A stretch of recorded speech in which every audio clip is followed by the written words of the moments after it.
Chapter 8. Why do 95% of market participants fail? The short answer is because they quit when they should be persisting. Where there's a will, there's a way. You heard that one before? It's an old saying. And it's true. Cliches and proverbs are cliches and proverbs for a reason, because they have stood the test of time.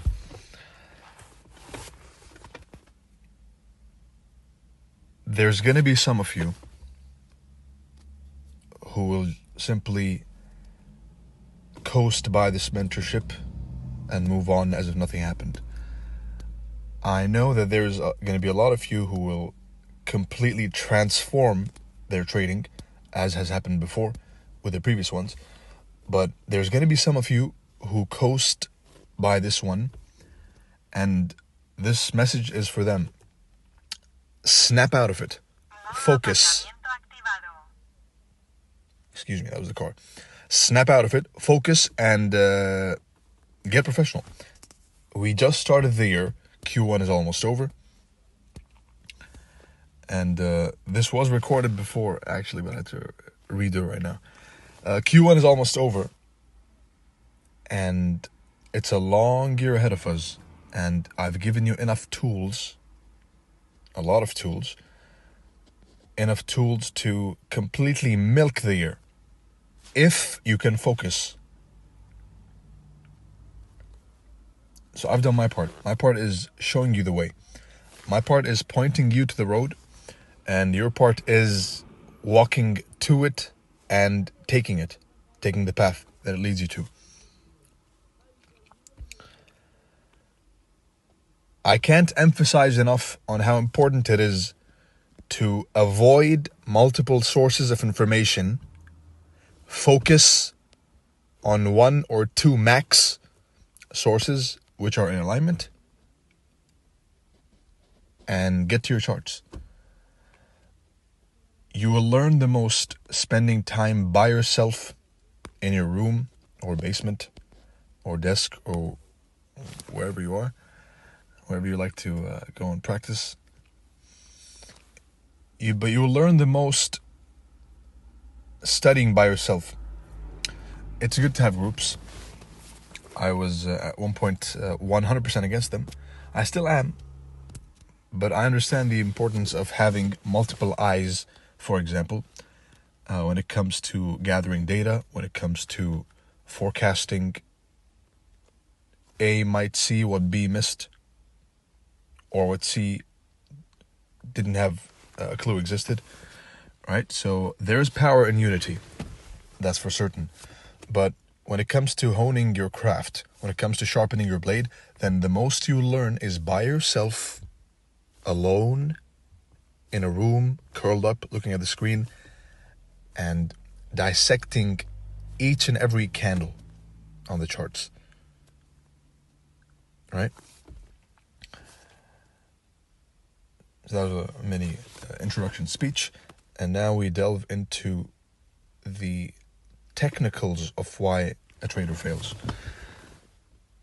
Here's a cycle of a failed trader. Step 1, discovers a potential strategy. And this could be many of you. If this is you, pay attention. And the first step to curing a disease is diagnosing a disease. Right, as a doctor, before curing, I have to diagnose. I have to see what's the anamnesis, the medical history. I have to see what's wrong. So if you don't know something's wrong, you can't improve. You first have to admit there's something wrong, and from that moment onwards, improvement may happen. A failed trader discovers a potential strategy. Excuse me.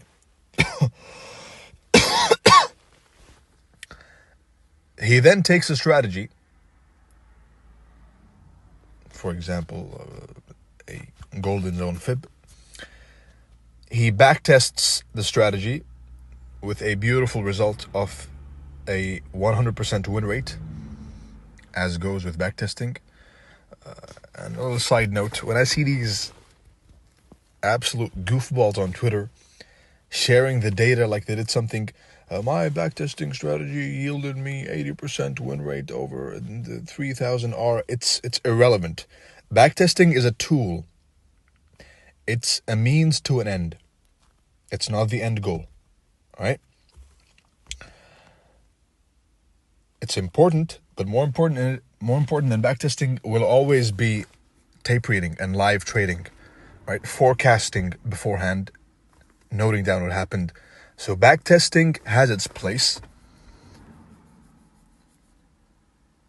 and it has its importance, but don't let it overshadow, as many do, the importance of live market forecasting and tape reading and actually trading live funds, if you so wish.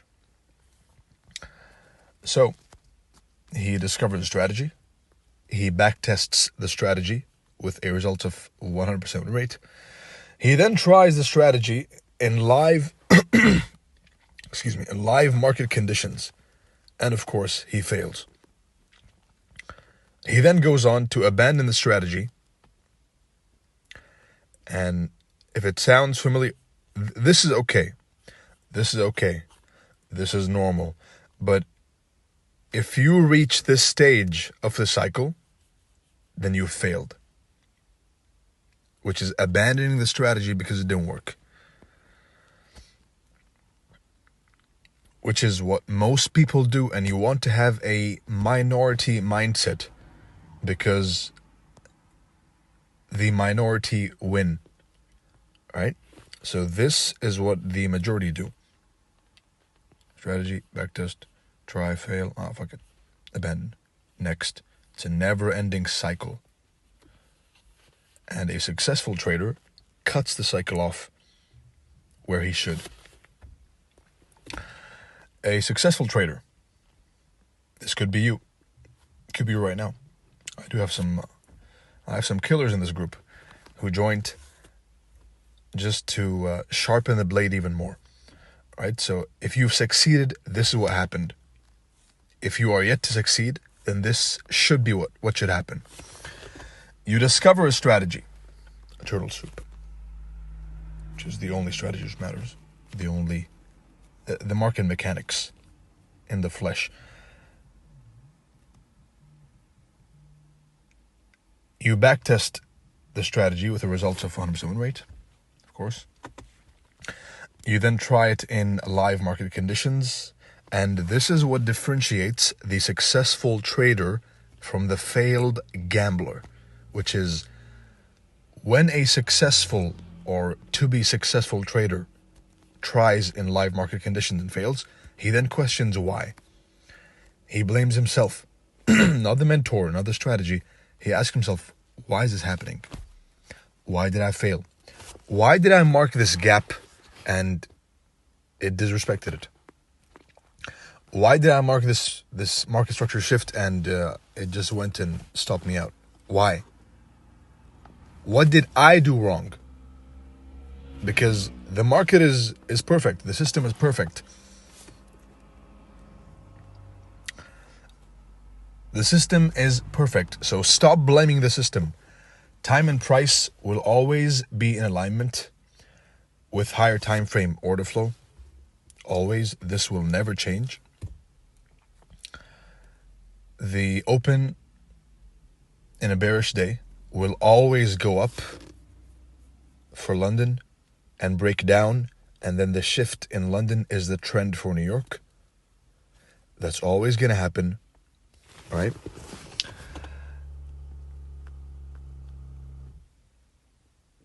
Low, high, lower, low. Expansion leg, higher, high.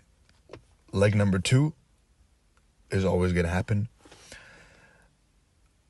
What's not going to be so consistent is your emotions, which is normal.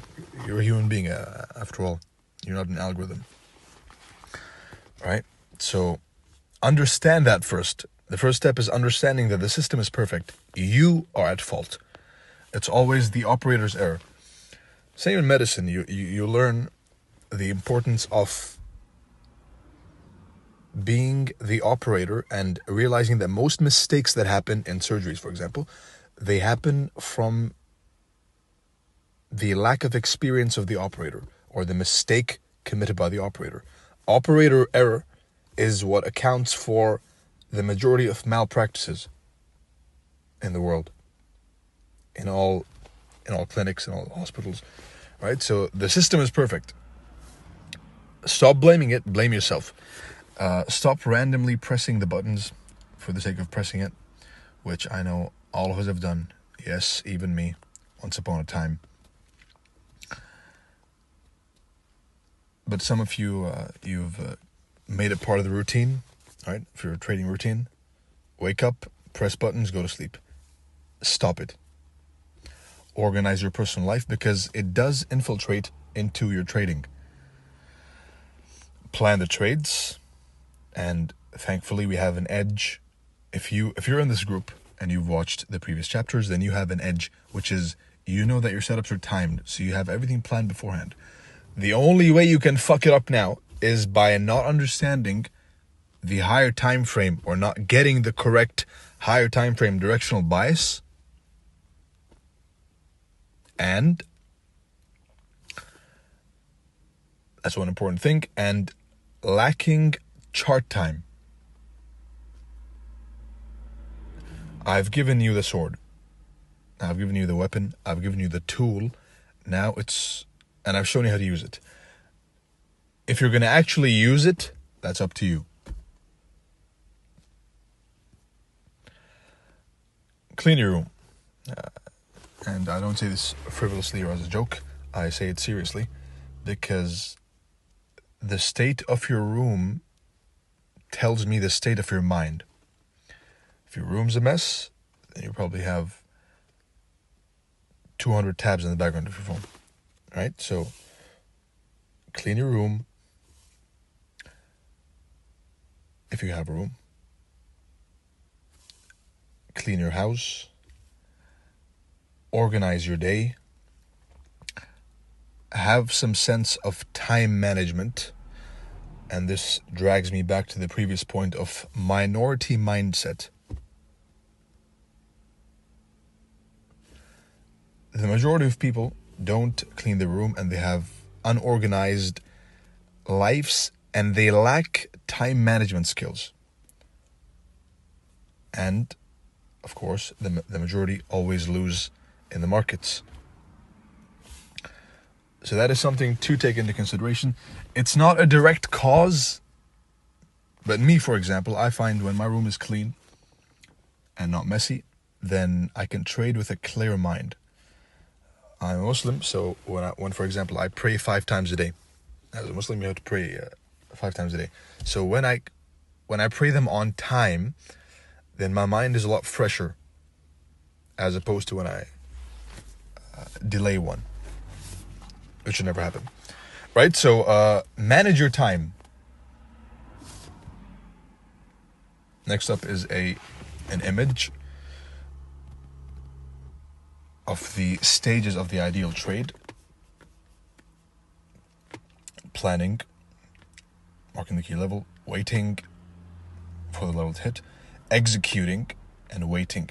As you can see, waiting constitutes of 50%, more than 50% of the time spent framing a trade, right? Planning is also a large portion. Executing is a couple of seconds. Enter, press the button, exit the application or the website. All right, so waiting, patience. Chapter 1, which many failed. Patience, patience, patience.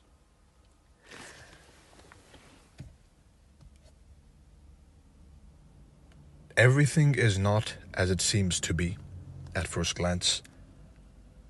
Never judge a book by its cover. Always think at a deeper level. And of course, the mistakes the neophyte will commit in each stage, I'll leave them for you to read. And finally, do you need a trading journal? I always bring up the example of myself. but every profession in life has some sort of a register. Even down to the cashier, for example. He goes and he prints you, they go and they print you a, gotta be PC these days. They go and they print you the receipt, right? So a register of some form is important if you want to be a professional. And every single professional trader I have ever known, and the best of them, and I've known many, I'm connected to many of them, multi-million dollar traders. Yes, some of them with hedge funds, some of them manage investor capital, but every single one of them has a professional journal. And I've spoken about journaling a lot. You can go to Twitter and search journaling, etc., and you'll see, right?